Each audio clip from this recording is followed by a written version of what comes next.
Jay, let's talk about the other flashpoint. We talked about Panatag Shoal, pinag-usapan natin ang Ayungin Shoal to a certain degree. Yung reed bank naman, anong mangyari diyan? Kasi mukhang mag-energy crisis na tayo at Yeah. tayo diyan. Oo.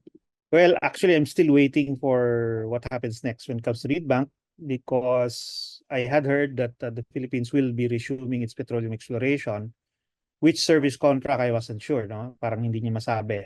Pero yun nga, inaano pa natin. Let's see, I mean, they're supposed to do it within the summer of this year in order to make Jay, progress. sorry again. I know we're towards the end of our episode, but can you give a executive briefer? Ano itong reed bank issue na ito at anong difference ng service contract sa joint development or joint exploration? Just for people who are not familiar with the technicalities of that. Thank you. Reed Bank is a large area west of Palawan. It is known to have 3 times the amount of natural gas as Malampaya. And we were supposed to have developed it already, no? Kasi it should have started way back in 2010, yung development ng reserve down. And it would have replaced Malampaya, the Camago Malampaya Reserve, no? Which is now beginning to run out. There are several service contracts there. The one that is directly over Reed Bank is SC72, which is subcontracted basically to Philex Mining, no? But there's also SC75 and a couple of others in that area na which are due for exploration. Yung sa Reed Bank mismo. So Jay, sino mga companies involved? Sorry, sinong yun. companies involved? The private companies, public companies? Private, I remember, aside from Philex Mining, you have Nido Oil, which is an Australian company. PNOC has a stake as well. I forget the one in the south, but there's one na CNOOC, the Chinese National Oil Company, is a part owner together with PNOC. No? Interesting. I Kailan think that's pumasok yung CNOOC? Kailan pa? Digong no, even before. So matagal pala yung this CNOOC doon. Okay. I didn't know But they haven't been able to move forward on any of these contracts. No? So in theory, service contract with participation of CNOOC, CNPC, one of those guys, and then China could have, I don't know, spun it as it's a joint exploration, pero sa totoo lang service contract. We could have done that, right? In theory. The one with CNOOC is actually within archipelagic and territorial waters, northern Palawan. So hindi Nightdash line. Hindi nila kiniklaim yun. So walang problema yon from their perspective or from their side, no? Ang problema nga lang is that during Digong's time they tried to spin it as joint development, no? In the same way as what they wanted to do with Reed Bank, but these are completely different situations, no? So it's not a proper comparison, bale, no? It didn't correspond. So ngayon, we've had all these contracts, service contracts dun sa West Philippine Sea around Reed Bank, etc. But they've been they were placed under moratorium for a very long time. They were not being implemented, no? And of course, if you're the oil company, this is supposed to be an investment. If you're the country like the Philippines, this is supposed to contribute to your energy security, so you need to develop it as soon as you can. No?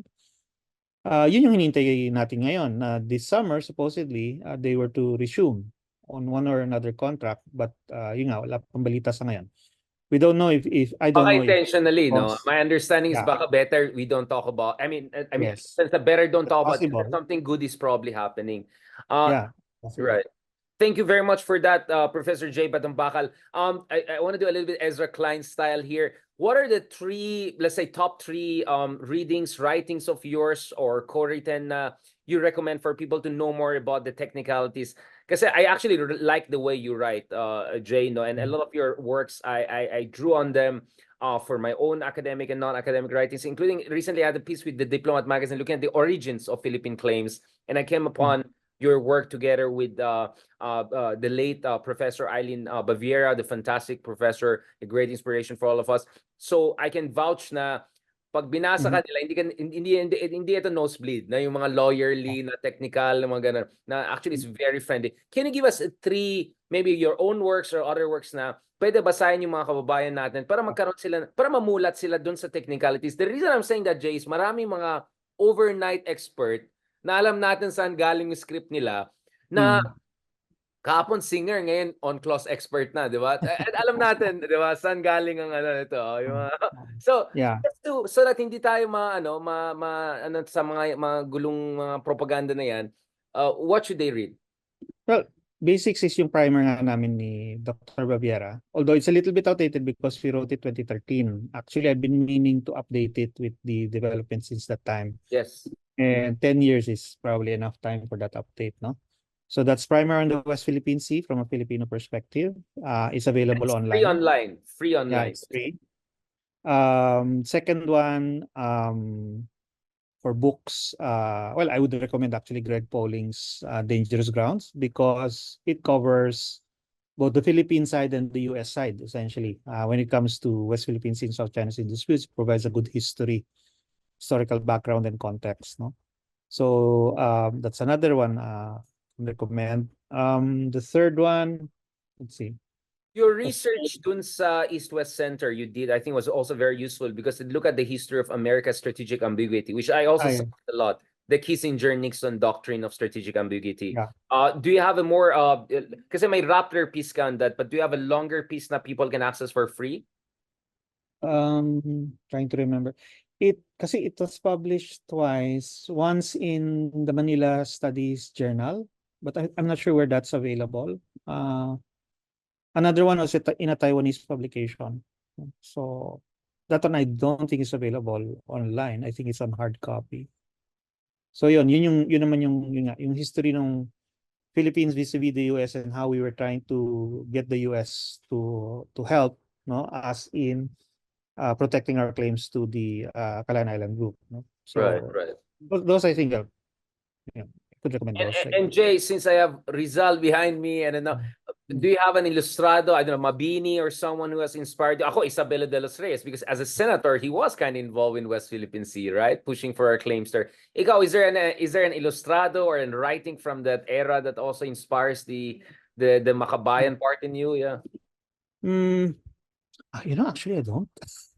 Sorry, I put you on the spot. Na fast talk ito, boy. Actually, I don't because. But right, I mean, ako kasi I'm going back to the brains of the nation na Rizal Mares and to get inspiration for our time. Actually, I go back to the old writings like Rizal, etc. More as a fallback. I mean, when I started on this advocacy for the West Philippine Sea and South China Sea, and I got interested in the law of the sea, it was basically because of learning new things that other people didn't know about. So that was what drove me to learn more about it, no? And then so at a certain point, then the trigger yung interest ko in history and these other things, no? So. But I haven't really centered on any particular essay. Is there a specific essay that you go back to? I mean, for me, I mean, one way also to appreciate more Rizal, yung Radical, bagong book ni John Nair, I think is very, very easy and accessible to read and affordable always. Is there a particular essay of Rizal that you go back to once in a while to refresh yourself intellectually, spiritually? The Philippines in 100 years. Interesting. Thank you, Jay. I think we have to have a separate discussion. Sorry, I put you on the spot today. I know you were just here to discuss yung marites ng China. But naman, gusto ka nang abusuin kasi ang dami mong ma-share at masabi. On that note, thank you very much, Professor Dr. Attorney Jay Batumbakal. Talaga inabuso kita lahat ng dimensions ng expertise and non-expertise mo. Maraming salamat, sir. Mabuhay ka and talk to you soon. Welcome. Sige. Salamat po. Mabuhay ka.